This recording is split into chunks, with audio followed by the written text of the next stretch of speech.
The Music is Life podcast has our own merch now over on tpublic.com. Click the link below in the video description. Looking for some new threads? We got t-shirts, long sleeves, hoodies, crew neck sweatshirts, tank tops, baseball tees, and also clothes for kids and onesies for your little infant metalheads. Don't want clothes but love the Java? We got you covered with coffee mugs and travel mugs. Need protection for your electronics? We've also got phone and laptop cases. We've got everything you're looking for at the tpublic.com Music is Life podcast store. Use my link below for fast service. Thanks for your support. TerraNut is proud to offer you a natural nut bar chock full of healthy fats, minerals, and protein that meet your demands. Go to their website, www.terranut.com. You can order from them directly and they will ship it to you. Use my coupon code LOUMAVS and you will get a 25% discount on your first order. TerraNut Superfood Snacks, www.terranut.com. Don't forget to use coupon code LOUMAVS at checkout. Fuel your life. We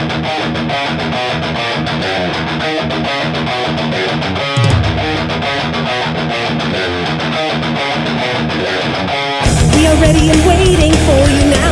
If it's a fight that you dare see, we've acquired our strength through pain. No more are we pathetic again. You are the reason why we claim that we've all become this way. And I regret this prison that I've created for myself.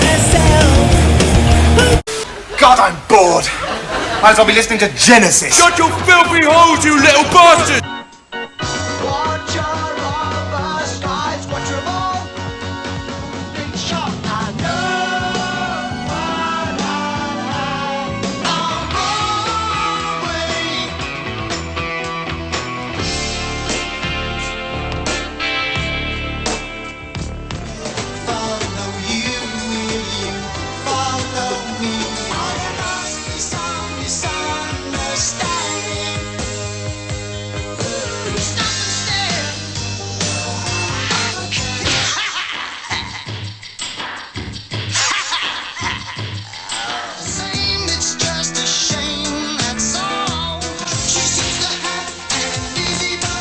Music is Live podcast. This is your host, Lou Maps. Check out everything you need to know about the show over at musicisLivepodcast.com. I am very happy to say that I'm joined by a special guest. She is going to be heard soon on the Ratsai Review Network with her podcast, which is entitled Just the Cheese, Please. I love it. Where they're talking about homages to 80s films and some of the cheesier aspects, which is all the good aspects. And absolutely. I can't wait to possibly come on and talk some trauma knowledge with her because, as everyone knows, I love B movies, especially from the 80s.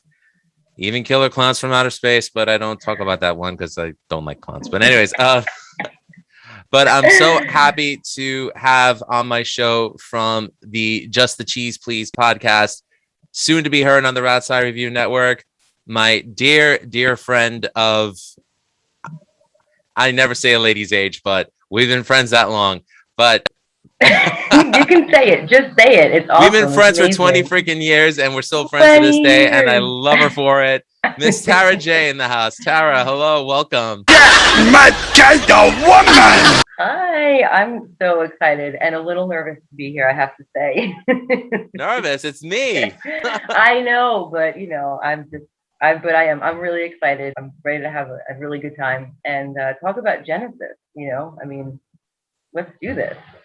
That is right. We are here today to talk about our top 10 favorite Genesis songs. I also wanted to sort of be the bridge between Tara and her podcast with others on the Ratsai Review Network. So I thought I'd bring her on board to talk about it. So Tara, please talk to me about Just the Cheese, please. You have a co-host, Adam. Go ahead and tell the world about it. Go ahead. Well, first of all, I want to say I really appreciate that. Thank you. Well, when I first said I would come on the show, I did not expect anything like that. So I really, really do appreciate it. So thank you, Lou. That was very sweet. We are really just kind of like, a janky basement podcast that a friend, my best friend of many, many years since high school, Adam, and I have. Well, it was really his idea. And he didn't want to do a podcast with me forever. And I kept saying no.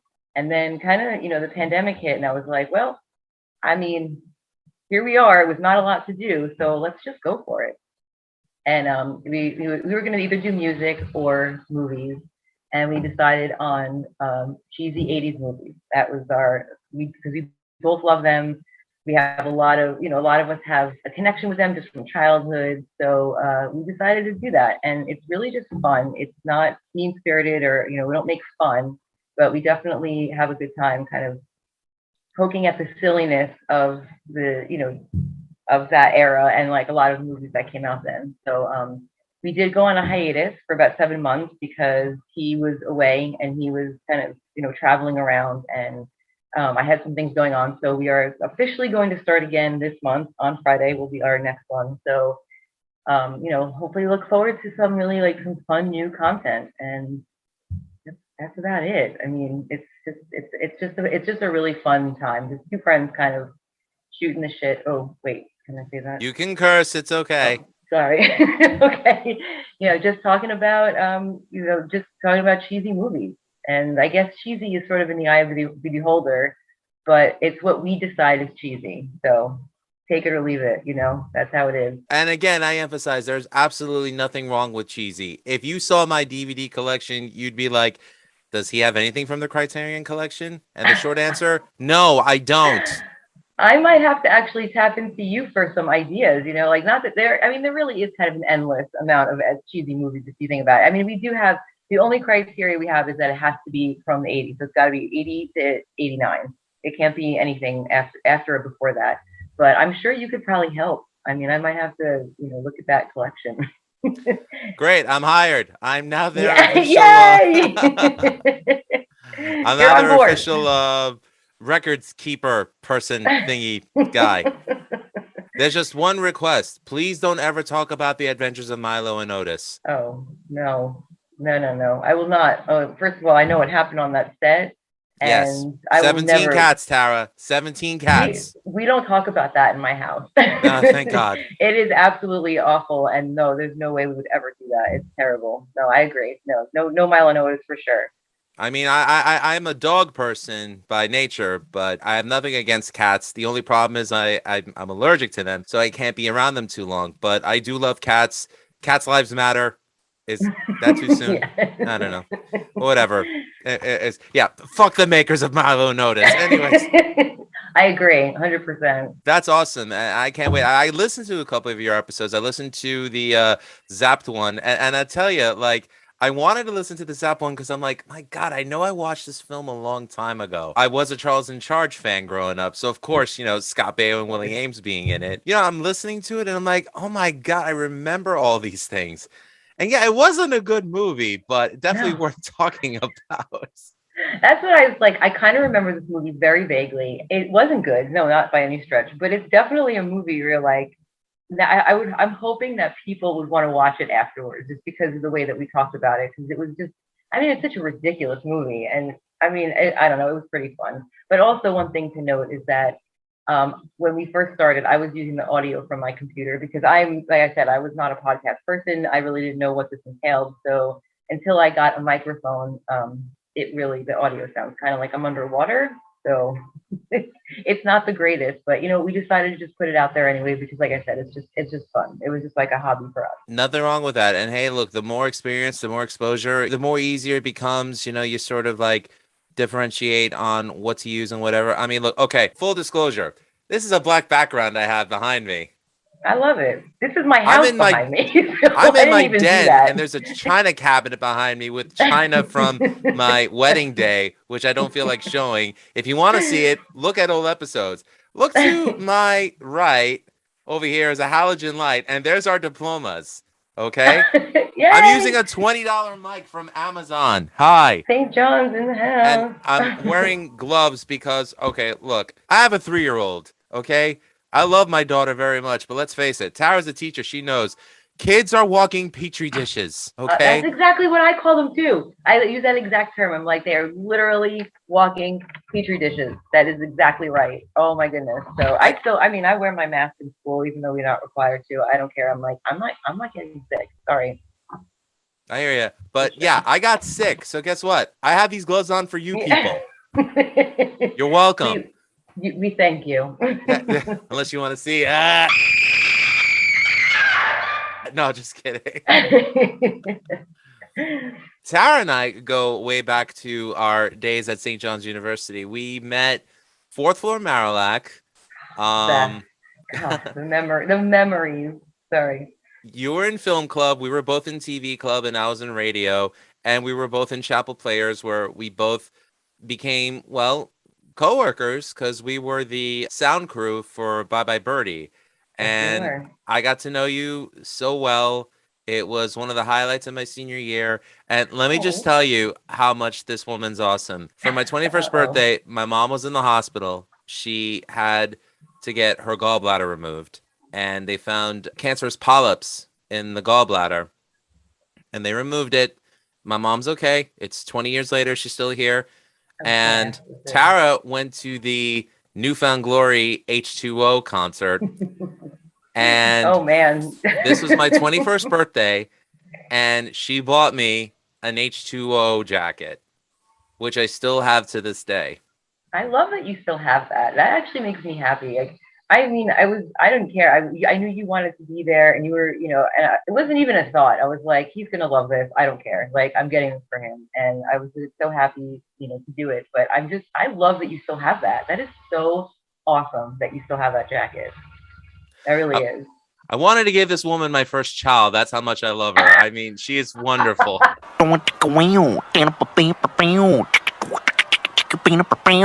stop that! Silly! Oh shucks. Go on. No, don't go on. To the day I die, I love you forever, my friend. Thank you for that. I love you really. too. It's so nice to actually see your face and not just like talk on, through social media. Definitely. And I think we're going to be talking a lot more now that you're on Music is Live podcast, and I can't wait to be on Just the Cheese, Please. Just so I can say Just the Cheese, Please. Isn't that great? Everybody loves pizza. So, cheese is good. Cheese is the best. Anyway, no matter how you slice it, no pun intended. Cheese is the best. I agree. Monterey Jack, good stuff. And I'm not talking about the little mousy guy from Chippendale Rescue Rangers, or am I? I can go full 80s cheese too, Tara. Don't worry. I know you can, and I'm excited. You're definitely going to be on for sure. I can't wait. I better make sure I keep it G-rated. Anyway. Not on our podcast. I like it already. Anyways, so we are here today to talk about our 10 favorite Genesis albums. Let me rephrase. Oh, you just scared me, Lou. Sorry. You just scared the crap out of me just now. Take two. We're here today to talk about our 10 favorite Genesis songs.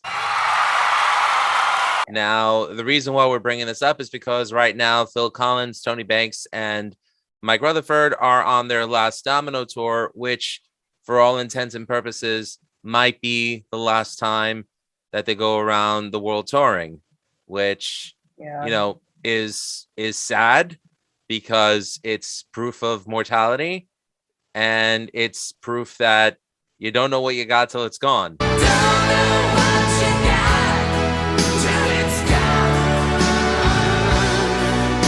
Funny story. 14 years ago, the Police and Genesis both reunited. This is summer 2007. I asked my wife, who would you rather see? This is what we were engaged at the point. I asked her, who would you rather see? The Police or Genesis? And she actually said the Police, because chances are they'll break up or kill each other before Genesis does. Wow. We were both wrong. Genesis's tour ended up ending before the Police announced that they were doing a second leg, which reached out until the next year. I said to myself, great, I'm never going to see Genesis, just like I'll never see Van Halen. Well, last Friday, I got to see the last Domino tour at the UBS Arena at Elmont, which Phil Collins kept calling us Elwood. I'm like, no, Phil, that's in Jersey. We're in New York. He gets a pass. He gets a pass because he's Phil Collins. The man rode in the air tonight. Exactly. I'm not going to knock him. Tara, I kid you not, such an amazing concert. I actually posted videos of it on my channel. You have videos? So I saw that you'd gone, and I was like, I definitely was a little jealous of that. That was probably amazing. And I have to say, I was surprised that I looked up the set list for that night at the US, what was it? The arena? The UBS Arena. It's brand new, yeah. It's a new one, yeah. And I looked it up and I was like, I was surprised to know quite a few of those songs. I was impressed. I was like, wow, I actually know a lot of these. And we'll get into that later about why. But it seemed like it was a really good show. It was really good. And I've heard that, Phil, it's probably his last time he's ever going to tour. And that's pretty awesome that you got to see it. Yeah, what was even crazier was the fact that his son Nick is drumming for them. I And heard that. I tell you, spot on, just like his dad, Awesome. but better. Like, Wow. there are things that Nick does that Phil never did. And that's not a knock on Phil Collins as a drummer. I've always thought he was one of the best. I mean, when you have the respect of Neil Peart of Rush, who in my opinion is the best drummer that ever lived, then you have someone special. What's that? I remember you loving Rush for sure. Still do. Like when I think of you, honestly, that's the first thing that I think of. It Really? is the first thing. Absolutely. Not the first thing, but if I'm talking about music, it is the first band that comes to mind when I think of you. Absolutely. Probably. Well, I mean, a youth of science fiction and Lord of the Rings. Of course, I'd be a Rush fan. Exactly. I haven't changed much. I mean, look, I host the metal podcast and wearing a Groucho Marx shirt. What does that tell you? It tells me that you're still as awesome as you always were. If I could practice polygamy, I would right now. I swear to God, people, Tara's amazing. Oh man, don't do that. Don't do this to me. I'm wearing her down. No, just kidding. Oh man. Anyway, when did you discover Genesis? When did you become a fan? Honestly, I really was a fan of Phil Collins mostly growing up. Well, I was a kid, so it was the 80s, and I was like a child. But my parents were very into music, and they had a record player, and they had a bunch of Phil Collins albums. They also had some Genesis albums, and for me in my brain, it was hard to, distinguish between when Phil Collins was on his own and when Genesis was kind of in the like when they were started, like, in the 80s, doing more stuff that sounds like Phil Collins solo. But I have to say, probably since I was a kid, honestly, I love the music. It has a lot of nostalgia for me. I just picture me driving in the car with my mom, or my mom having friends over listening to the records, and me kind of sitting there with them. It really has like a very special place in my heart. While I don't know a lot of Genesis, and I will be honest, I don't know much about like from the 70s, but I have sort of, gone on a little journey and discovered some things that I actually do enjoy. But it's really like, it really is nostalgia for me, honestly. It makes me think of my childhood. And the music is great. Happy, poppy, just like me. I can concur. She's awesome. But yeah, no, I agree. With me having two older brothers, they got me into Genesis growing up. I remember my brother Mike, God rest his soul, on cassette, mind you, he had Duke, Abacab, the self-titled, and Invisible Touch, and my brother Tony had We Can't Dance. I'm not gonna lie, I thought Genesis only had those albums. It wasn't until 1992 when I know, funny story. Now, I had already known who Phil Collins was because, Miami Vice, In the Air Tonight, he was all over that show. And I knew who Peter Gabriel was because of Sledgehammer. Now, in 1992 on ABC, there was a special called Genesis Opening Night. And there was a segment where they talked about the history of the band. And I'm watching, and all of a sudden it's like they're showing all these old videos and all these old album covers. And I'm like, wait a minute, what's this? Who's this guy singing for Genesis? I don't know who that is. That's not Phil Collins. And the next thing you know, it says, Gabriel quits Genesis. I'm like, when was Peter Gabriel?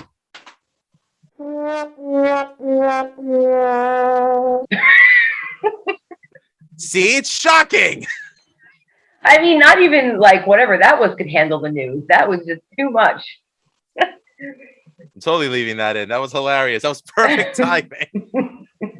And not the It's like, first time no that's way. happened. So I'm like, wait a minute, when was Peter Gabriel ever in Genesis? And then I asked my brother Mike, who was a Genesis and a Peter Gabriel fan. I'm like, Mike, I was 11 at the time. I was like, Mike, when was Peter Gabriel in Genesis? He's like, he was the original singer. And I'm like, how come you never told me? And like, we didn't have any of the Peter Gabriel era. I had to discover it for myself, and I ended up falling in love with it. And you listen to the 70s era, then you listen to the 80s era. You'd think it sounds like two completely different bands, but in actuality, the stuff from the 80s is really just what they were doing in the 70s, but in a pop format. I love both eras. I mean, if you ask me which one my favorite era is, I would have to say the era that Steve Hackett was the guitarist. So it would be from Nursery Crime up until Wind and Wuthering, but that's not taking away anything that they did in the 80s with Phil as a lead vocalist. To me, it's the same band, and I love it all the same. I guess like we'll get into my top 10, and you'll see where my like lies. I really did enjoy actually exploring more of the sort of more of like experimental and more of like a prog rock, which I did not expect from Genesis. I wasn't familiar with it because my family, like, we just didn't listen, like that wasn't what they really listened to. So I was actually really surprised, but I love learning about that because it was really interesting to hear things that almost kind of sounded like ELO and, almost had like even like a Led Zeppelin vibe sometimes, like it was so interesting. Like there was like these changes of tempo. That was one thing that surprised me. I mean, you could not dance to that music. It changed tempo so many times. I was like, did anybody dance to this? Or you just kind of stand there and listen to it? I guess not. I mean, there was no constant rhythm. It's not invisible touch, people. Just letting you know that. Yeah, no, it definitely not. And it was really interesting. And I actually like kind of heard of, some songs, Supper's Ready. Like, what in the world? Like, it was almost like hippie-ish. Like there was, all this talk. I mean, I don't even know what was going on in that song. It's 20 minutes long. 23 minutes and change, but who's counting? Yeah, but it changed, not only tempos, but it changed the actual, like the song, like the actual structure of the song changed so many times. So I found that to be very interesting. It was a cool discovery for me to actually come on here and do this and do a little bit more research to find out a little bit more about, old, Genesis from the 70s. Very cool. I love to learn. So this is what we're going to do. So since Tara's our guest, I'm going to let her pick her number 10. And the way it's going to work, same way Denise and I did our top 10 Def Leppard. She'll say her number 10, then I say my number 10, number 9, back and forth till we finally get to number 1, with also room at the end for any honorable mentions that we want to include. So, Miss Tara J., you have the floor. What is your number 10 favorite Genesis song? Well, this actually came as a surprise to me after I was kind of listening, because my number 10 is Man on the Corner. Good one. Because I did not like pretty much any other song from Outkast. I know that it's like a really, like, I know that's a thing for people that love Genesis. I'm sorry. Don't hate me. Don't come at me. It's an album with an acquired taste. I'll give you that. It was a very interesting album, but I like that song. It was a little reminiscent of the stuff that I liked from the 80s, but different. So I have to say that, like, it was a good find. It was a good, I'm glad that I discovered that song. You know what it reminds me of a little bit? Like Ghost in the Machine era Police. It really reminds me of that. I agree with that for sure. Yeah. Okay. My number 10 is actually the instrumental track that closes my favorite Genesis album, Trick of the Tail, which is Los Endos. The way that they kind of interpolate Dance on a Volcano with Squonk and sort of do like this crazy drum fill. Not that Phil Collins is doing a drum fill on it, but the way he's playing drums, it's so frantic paced, like jazz drumming. He is a jazz drummer. The way that it worked with Steve Hackett's guitar playing and Tony Banks's keyboards, with every live album that I've heard where Los Endos was the closer, it just always seemed like it was the perfect closing to every Genesis concert. Unfortunately, this time around they didn't play it, but yeah. It's okay though, but Los Endos, at least I know if I see Steve Hackett live, he'll play it. So That's my number 10, Los Endos. Number 9. Number 9 is Turn It On Again. Great one. Again, a new discovery for me. I feel like I might have heard it before when I was listening to it. I was like, I kind of feel like I remember this song. I do love music, and I might not be the best at verbalizing why, just because that's just who I am.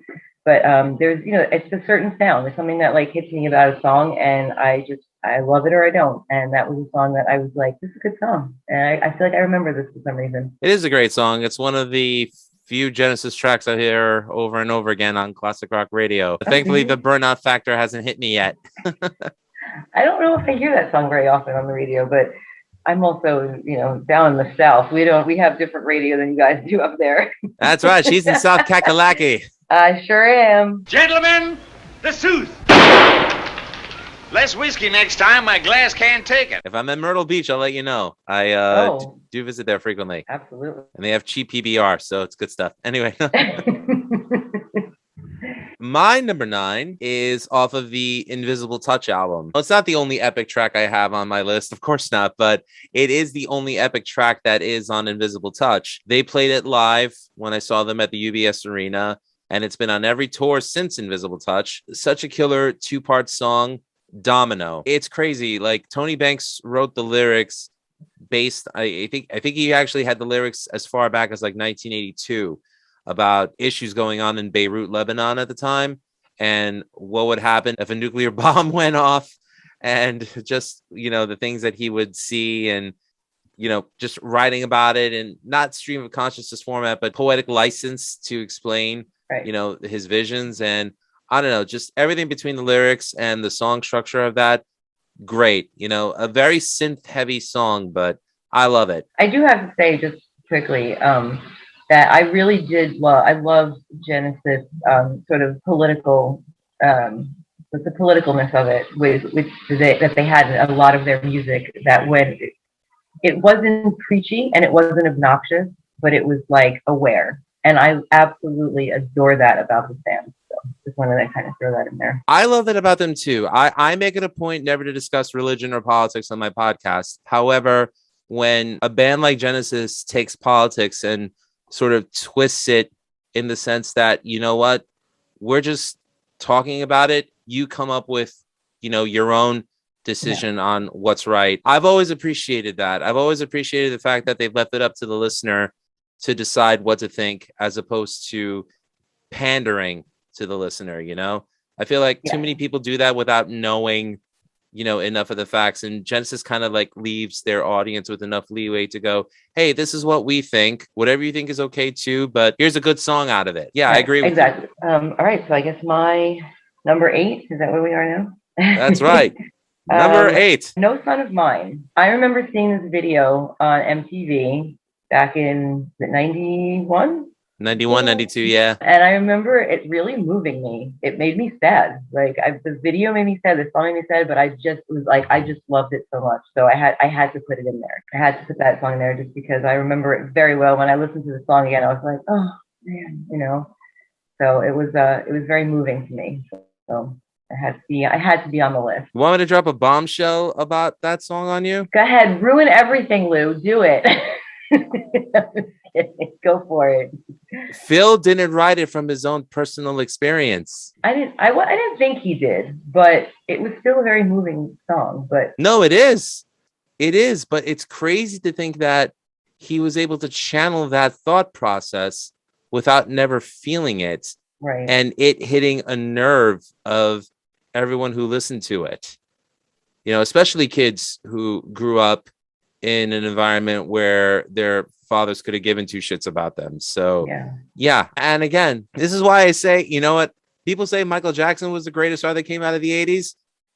Not for me. It's got to be Phil. And anybody that doesn't like it can come and meet me afterwards, and I'll fucking kick the shit out of them.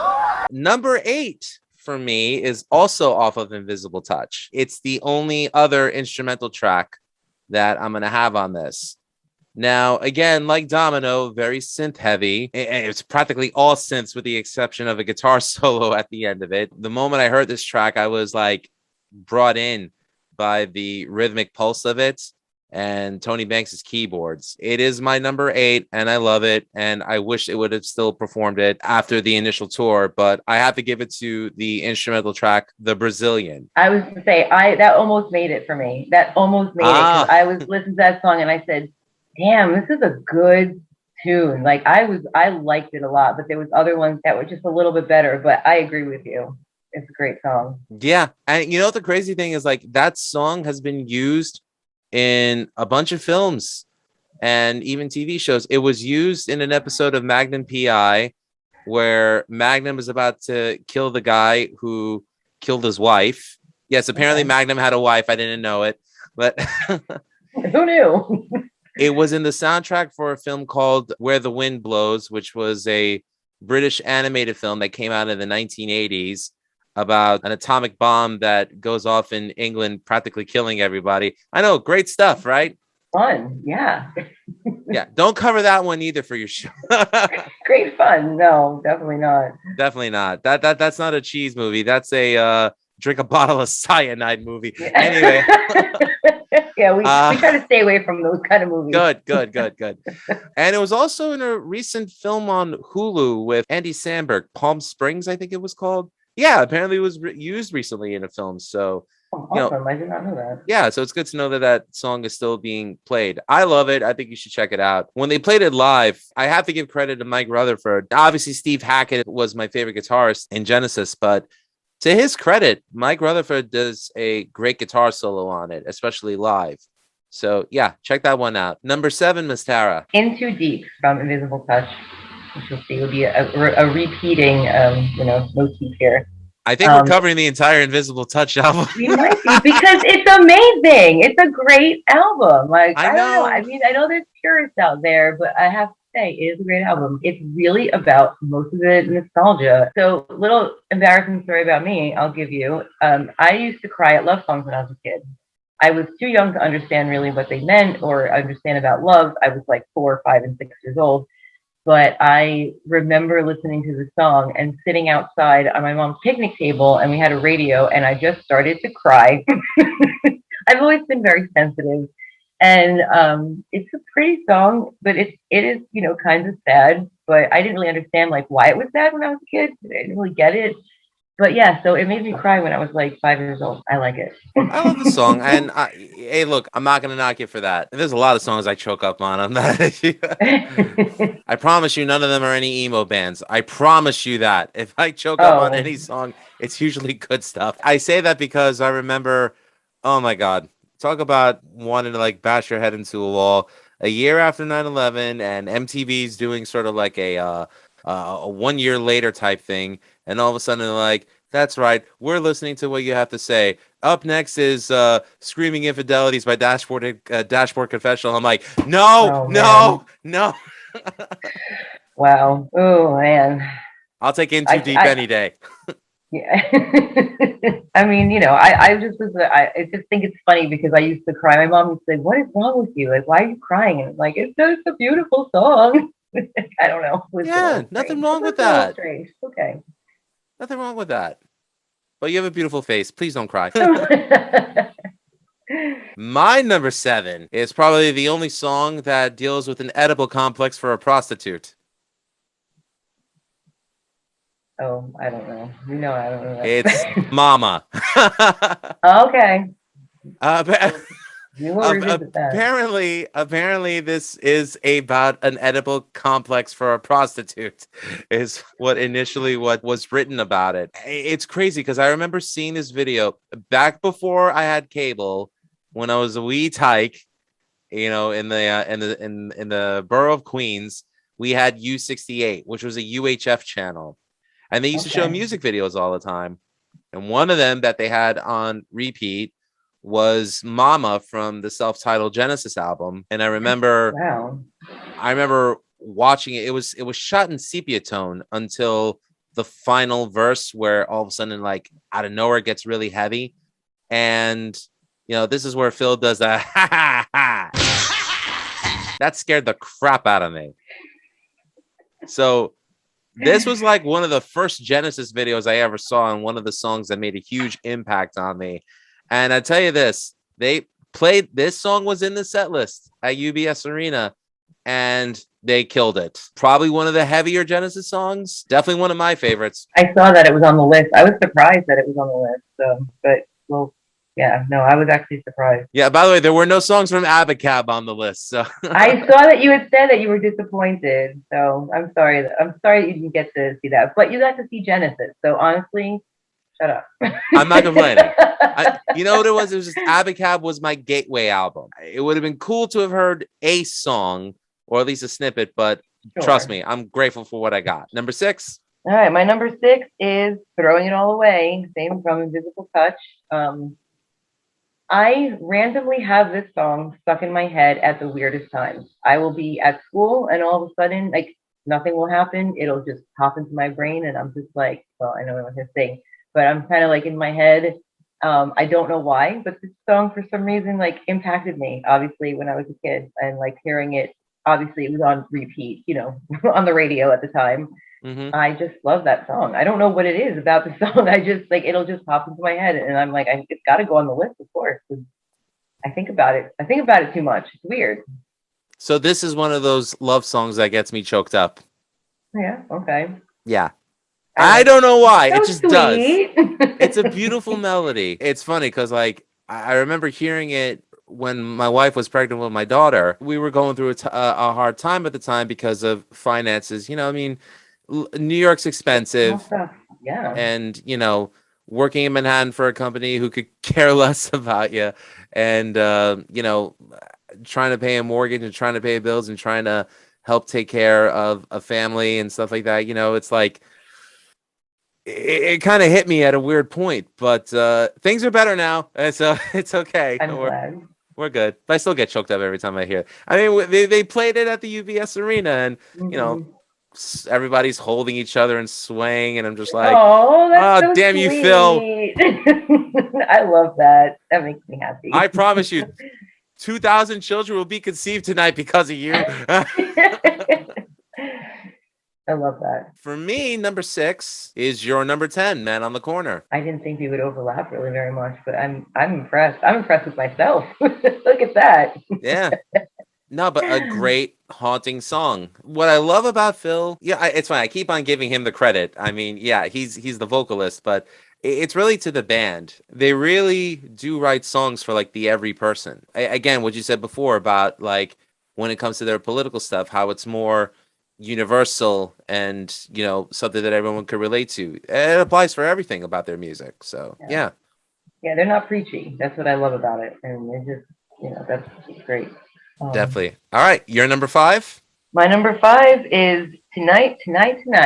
Whoa. Invisible Touch again. It'll change again. I swear, it'll change again. There's some more mixed in there. His voice on this song, and he always has an amazing voice, obviously, but for some reason, when he does that part, you know, I mean, it is absolutely amazingly gorgeous, and like you want to like wrap yourself in his voice. You know, I love it. I mean, it really is a beautiful song. I agree with everything you're saying, especially when you consider the fact that when that album was released, there was no auto-tune. So everything was recorded live in the studio. No matter how many takes it took, he didn't have to go all T-Pain on the track, people. No, I mean, that was like perfect. Just perfect, beautiful, perfect pitch, perfect notes, hitting it just, I mean, absolutely incredible. My number 5 is the only other song off Abacab on this. And this was actually the first song that I ever heard from Genesis because it was the first video that I ever saw from them. And that's the song Keep It Dark. A weird one, apparently about a guy who was kidnapped by aliens and gone to see a world more gorgeous than his eyes had ever seen before. And I swear, as I'm reading the lyrics, I'm just like, okay, sort of playing like a mystery. And I'm like, what, aliens? What the hell?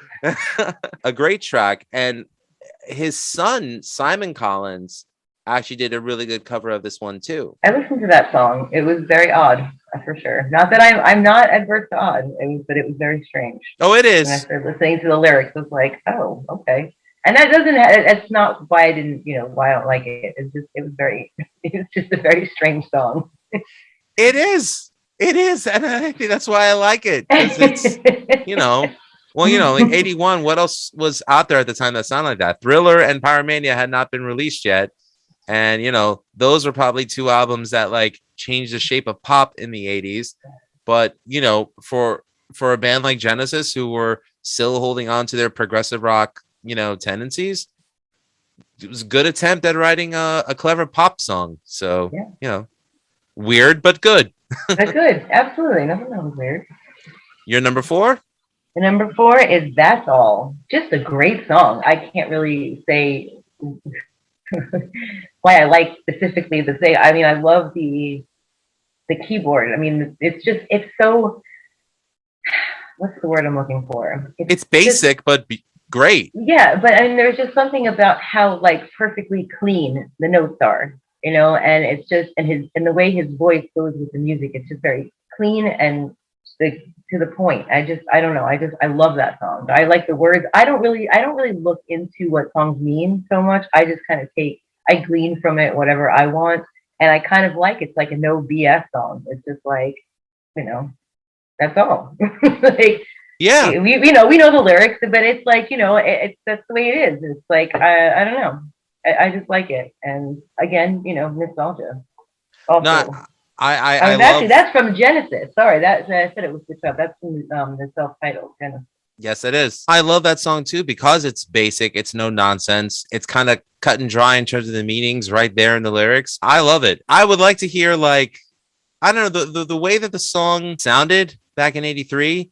It's like I could have heard one of the country acts at the time cover this and it being a hit. Then again, I could hear a rock band do it, and same thing. I mean, Keane covered it at the VH1 Rock Honors concert. Oh, really? And they did a killer version of it. That's right. I listened to Keane too, people. Okay. It's all good.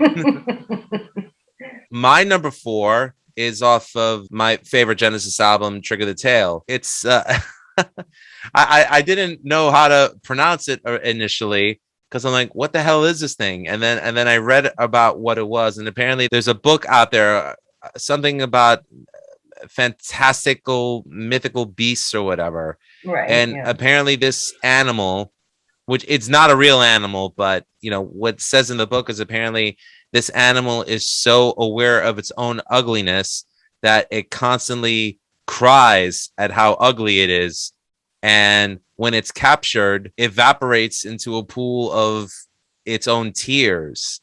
That's to I know, it's very sad to escape from being captured. And that song is Squonk. Squonk. I knew you were going to say it. I was like, I love Squonk. I can't help it.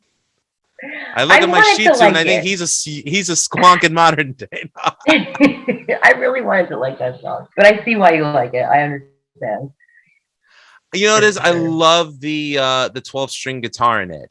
And, just the ringing of the notes. I love it. And again, Phil just kills it with his singing on that. Not a fan of it, I assume. Are you? Well, I don't. I listened to it and I really, really wanted to like it. And there's some aspects of it that I did, but it couldn't make the list. It didn't make the list. It's a weird one. I know, but I like weird. I've always been attracted to the weird. I can't help it. I mean, I get it. I love the weird too, but it's a bit too weird for her. She has standards, people. Hey, listen, my weird and your weird are different, but they're both weird, okay? But you know what? I agree to you enjoying your weird and having the right to enjoy your weird. Absolutely, and same for you. And you like my weird 20 years ago, so I appreciate that. Don't tell my wife I'm leaving. No, just kidding. Oh my goodness. Don't get me in trouble now, okay? Oh wait, Aaron, you never watched this. Don't you got to edit that out. No, it's all good. It's all good. All right, you're number 3, Miss Tara. All right, here we come. So I've got to go with Invisible Touch from Invisible Touch because I'm sorry, it's an amazing song. It just is. It's fantastic. It's No, fun. you're It's wrong. upbeat. It's poppy. It's wonderful. You're wrong. It's not just an amazing song. It's one of the greatest goddamn pop songs ever written. Yes. I'll give it that credit. Even though it's not on my top 10, I will still give it that credit. It is fantastic. It's just if you listen, if it comes on the radio and you are a fan of this music. I mean, obviously not everybody, but if you are a fan of this music, you are not changing the station and you are definitely turning it up. That's happening. Couldn't agree more. My number 3 starts off my favorite Genesis album, Trick of the Tail. I didn't hear about this song until I got their live collection, Live the Way We Walk, volumes 1 and 2. Volume 2 was called The Longs because it had the longer songs on it. And this song actually kickstarted the old medley that they did on the We Can't Dance tour. But the moment I heard this song and I heard Steve Hackett's guitar playing for the first time ever, I fell in love with it. And I said, you know what? I think I found my Genesis album. And that song is Dance on a Volcano. I don't know if it has to do with the fact that my parents were born on a volcanic island that is still active to this day, but I don't know, just parts of that song kind of remind me of my youth visiting that island. Dance obviously is a big part of Greek culture. Mm-hmm. Apparently, in my case, being from a volcanic island is also a big part of my parents' culture. So, hey, the twain meet.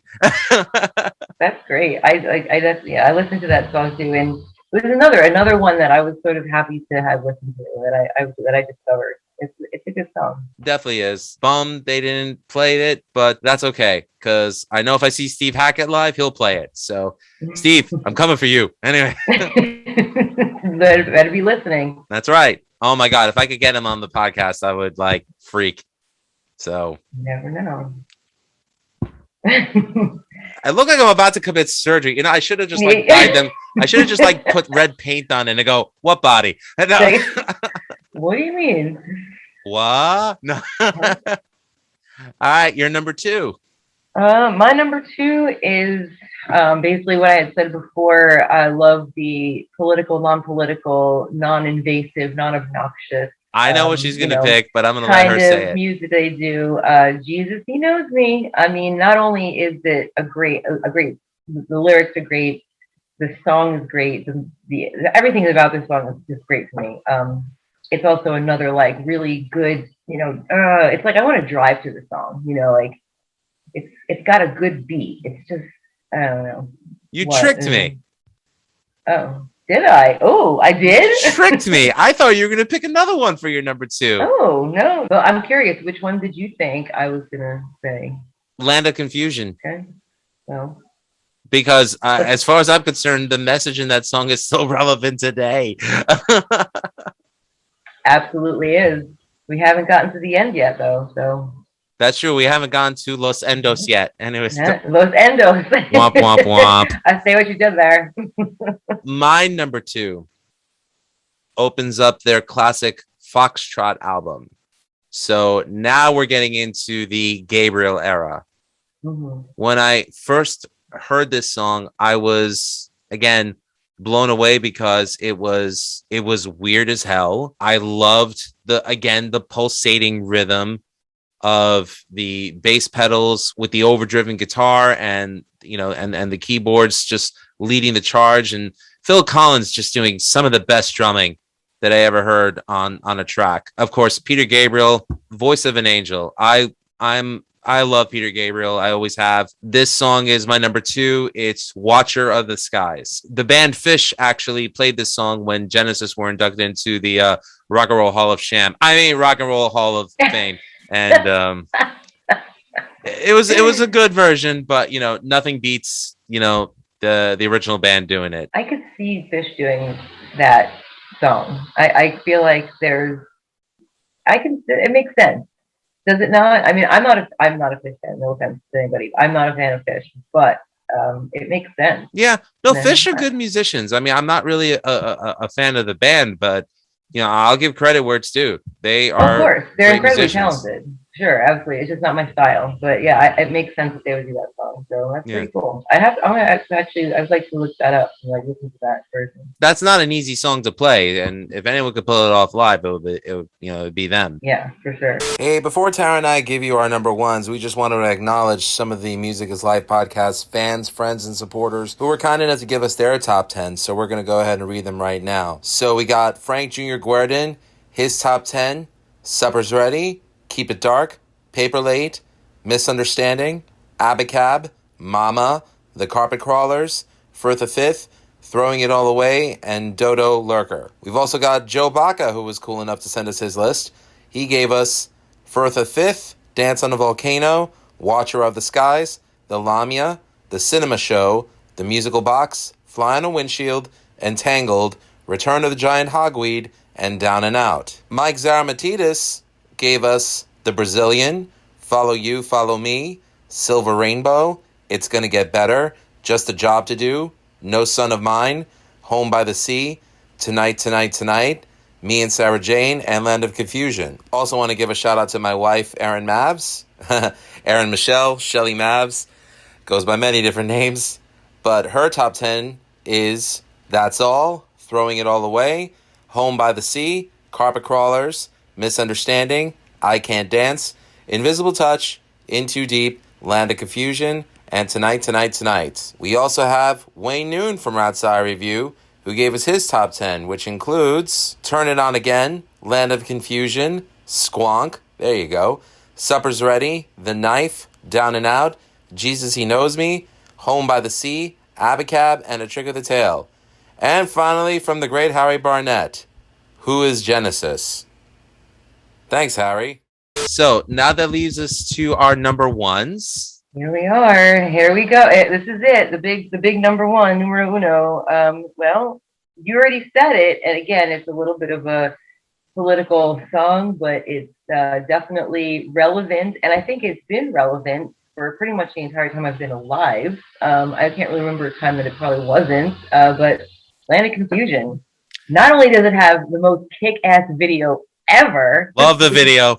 Slightly terrifying. Just slightly terrifying. But also, I mean, the song is just amazing. Not just the lyrics, the music, everything about it. It is, I mean, to me, it's like, pretty much perfection. And it's a song you can dance to. And you can. You can. It's got a good steady beat and you can actually dance to. Yep, definitely. You're right. I thought the video was hilarious when I first saw it, but I could see people being freaked out by it.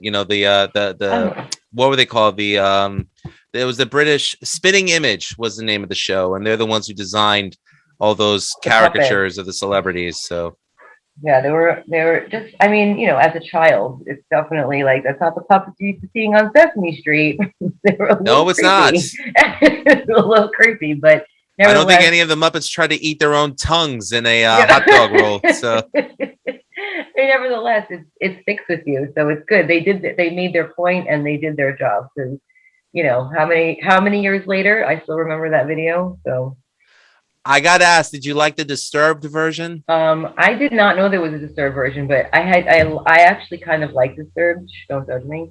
So now I'm gonna have to go listen to it. All right, yeah, it's on their 10,000 Fists album. It's all right. It's good. I mean, yes, I like Disturbed too.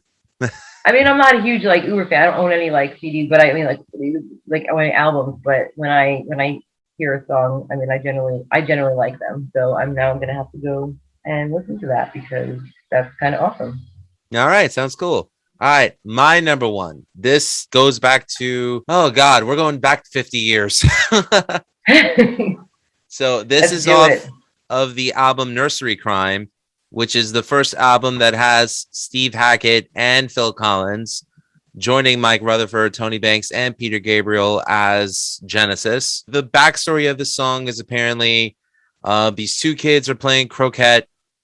The girl decides to hit the boy's head with the croquet mallet and knocks his head, flies way off on the croquet field.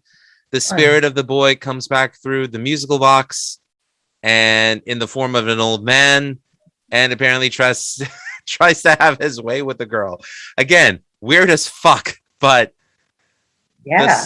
The song itself is amazing. I mean, talking about going through different dynamics over the course of one song and it concluding to like this epic sound that apparently, and this is on record, influenced Brian May when it came to his songwriting and guitar playing for Queen. Wow. And you can hear that in this song. And to me, it's one of my 10, not just my favorite Genesis song of all time, but one of my 10 favorite songs ever written. And I have to give it to The Musical Box. I wish I could say I knew it. But I love what it's about. That's fun. It's crazy. It sounds like a movie I would watch. Like it sounds like something interesting that I'd like to see on film. Actually. I think Peter Gabriel was on some kind of like DMT. That too. Anyway, LSD. I don't know. All of it. PCP, LSD, TNT. He was on all that. All the acronyms. Whatever. EIEIO. Anyway, it was crazy shit. It's funny, live, this is when Peter Gabriel started including costume changes into the band's set list. So he would actually like put on like an old man's face mask for like the last part of the song and just go crazy in his performance on stage. And that's the one thing I've always loved about that lineup was the fact that they were so theatrical and the music kind of just spoke for itself. Every time I hear the song, it's like, it's very rare where I get like the goosebumps when I hear a song. This is one of those times that I do still to this day. And it's, again, the song is 50 damn years old. I'll send it to you, by the way, so you could hear it and let me know what you think. You know what I love about this episode is the fact that our lists were very different. And as far as I'm concerned, they're both just as relevant because if you notice, this isn't called the 10 best songs. This is called our 10 favorite songs. It's like my opinions are just that. They're just my opinions. So that's what I was like worried about. I was like, I was definitely concerned about people. Well, I mean, I can't be concerned about people. I don't really care. They're going to say what they're going to say. But you know what? I feel confident in my list. And I still have my honorable mention, which I'm excited to tell you about. All right. What is your honorable mention? My honorable mention is Mama, actually. I know that you had said that you liked that song, and I was getting excited when you were talking about it. And honestly, it got an honorable mention from me because it is so fucking weird. And it is so dark and strange. And I was like, how do I not put this on my list somewhere? I have to. I'm glad you did. It was just like such a fucking weird song. From the music to the words to the shrieking and I was like, this has to be on my list because it is just the weirdest. It's so bizarre and like kind of haunting. It was very haunting.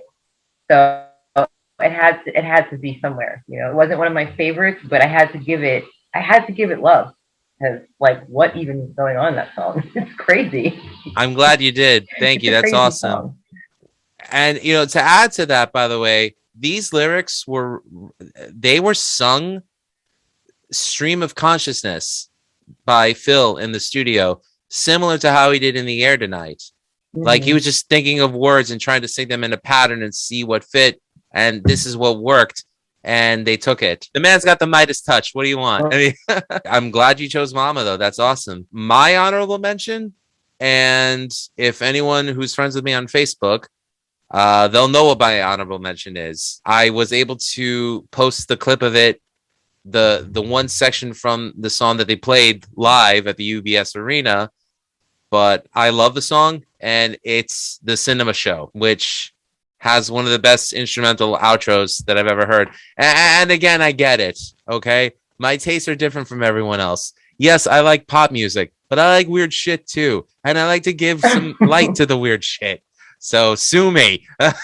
I think I actually, the more I thought about it, like doing this, I was nervous because I was like, well, I'm not going to like the things that he does. And he's going to think I'm, an idiot just for liking the poppy stuff. And, it ended up being that I learned a lot. I mean, you're so knowledgeable. So, it's nice. It's always nice to talk to someone who knows more than you do about something because that's how you learn. I thought it would be actually interesting, that we have different tastes. Like it's different, we do definitely have like a different taste in music. that can overlap in some ways, but generally I think it's pretty different. And I thought it would be like a nice take on like somebody who's probably way more into Genesis and like likes their older stuff, and someone who's like discovering other things they didn't know about. So I don't know. I'm actually really like happy that we did that. We did this, honestly. Me too. And I just want to go on record and say one thing.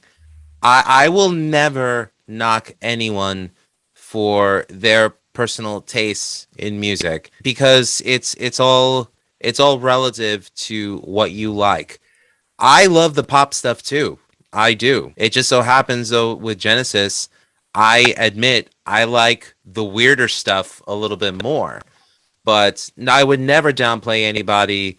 Like if you gave me like if your first 8 songs on the list was everything off of Visible Touch, it's still relevant because it's your favorite. Like I would never say, "Oh, what do you know?" I hate people like that.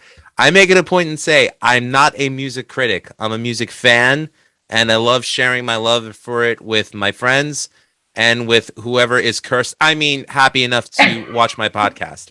So, well, I know that about you already. I mean, even though we barely haven't seen each other in 20 years, I do know that about you, and that you're not a snob, you're not a jerk. You've never been that way, and that's why I was like, you know what, I'll be fine. I felt comfortable, and I was like, it's going to be fun, and I'm going to learn something, and that's it. And we're just going to have a nice time. I get to plug my podcast too. Well, that's what we're here to talk about. Your podcast. That's right. Just the cheese, please. Just the cheese, please. Soon to be heard on the Ratsai Review Network. Whatever. Fuck you. Soon to be heard on the Ratsai Review Network. Fuck you. You can actually listen to some of the episodes that she has out right now on any available streaming audio platform. Just the Cheese Please does have episodes that's out right now, and I'm so happy that you and Adam are going to get together and start recording new episodes again for your podcast and for Ratsai Review Network. I was talking it over with Wayne Noon, the grand poobah of Ratsai Review Network. And super awesome guy, by the way. I never met him, but I just have to say, like, he's so nice, and he's been very helpful and awesome. Just thanks, Wayne. Yeah, thank you, Wayne. He's been wanting to have a movie podcast on the network for the longest time, and I said, I know someone, but I'm not going to recommend him. I'll recommend Tara instead. Oh, sick burn. Don't do that. He's trying to help me out. I don't want him to hate me. No, I mean, the moment I heard this and I heard the enjoyment in your voice and again, it was wonderful to hear your voice in an audio format. I was just like, you know what? It's got to be her, and Wayne, thankfully, I conned him. I mean, he listened to me, and you're on board, and I think that's wonderful, and it makes me happy to know that, well, we're going to be on the same network, which is wonderful stuff. It's amazing. Like, you guys are so incredible, and this has been so awesome. Like, seriously, it's just like, I mean, and it all happens so fast too. It's like one day I'm sitting there and my boring life, and come home from work, and the next thing you know, it like this is happening. Like, how? Holy shit, this is crazy. That's right. I'm in it. I'm on board. Like, I got my seatbelt buckled. We're going. And we're taking over. Ratsai Review, baby. That's good shit. We are doing it, and it's NWO fantastic. for life. Anyways. So before we wrap this up, there are 3 recommendations that I want to give people out there who may know the music of Genesis or may know some of the solo material of members of Genesis, but I think that they hold up with, the band itself. The 3 albums that I'm going to recommend to people, first off, is Voyage of the Acolyte from Steve Hackett, which was his solo album that he released between Lamb Lies Down on Broadway and Trick of the Tail. I also want to recommend Unorthodox Behavior by the band Brand X. Now, this was Phil Collins's jazz fusion group from the 70s, and it's some of the best jazz music that you'll ever hear. The third and final album that I'm going to recommend is Peter Gabriel's self-titled 1980 album, which is also called Melt. The drummer on some of the songs for this album is Phil Collins. The significance is that this is the album where he discovered the gated reverb tone that has been most famously used on In the Air Tonight.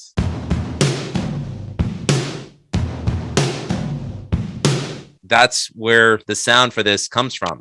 Oh. I think it's pretty significant, especially considering it's the sound that pretty much shaped every album of the 80s. But I digress. We're going to wrap it up. And I can say, is that that's all. That's all. Oh, sorry. That's okay. That's all right. Tara, where can people find out more about you and your podcast? You can find Just the Cheese on like pretty much any platform. Just the Cheese podcast on Facebook, but on iHeartRadio or like anywhere you can really find Just the Cheese, please, and you can listen to some of our episodes. I think we've got like 6 or 7 episodes up right now. The next few episodes coming up will have good audio, so it won't be as annoying to listen to. But unless you consider me annoying, but besides that, the audio won't be as bad. If you consider her annoying, I have one thing to tell you. Read between the lines. Anyways. But yeah, no, it's pretty much anywhere. We listen to Spotify. That's where I listen to all my stuff, is Spotify. So we're definitely on Spotify, iHeartRadio, Facebook, iTunes. So yeah, check it out if you want to. It's a good time, I think so anyway. And this has been so awesome. And again, thank you so much for tolerating me tonight. And shout out tolerating some things and learning experience. But this has been so fun. Well, for me, it was a real treat because I got to reunite with a dear friend. It was a blast having you on the show tonight. Thank you so much. I love you. I miss you. And I'm so happy that you're now a member of the Rat's Eye Review family. So welcome aboard. Thank you so much. It's so exciting. I feel like I need a tiara or something. Yay. Her name is Tara J. Her podcast is Just the Cheese, Please. Go check it out. As for me, if you want to know more about the Music is Life podcast, check us out over at musicislifepodcast.com. And again, go check out me and Wayne over at ratseyereview.com, where you can find out more about the network, including what shows we'll be broadcasting on an audio platform and on YouTube. It's been a crazy year, and it's looking to be crazier in 2022, especially with all these crossovers and everything that we're having planned for the network in the coming year. Thank you for sticking around for the ride. And, we're taking over. That's all I'm going to say. Getting bigger. Getting swole. No. Swole, yo. Swole. Don't ever say that again. Don't ever say that again. I've never swole. Anyway. Anyways, Tara J, thank you so much for coming on board tonight. I wish you a great night. Yes. Bye. And remember, all art is valid. Take care, people.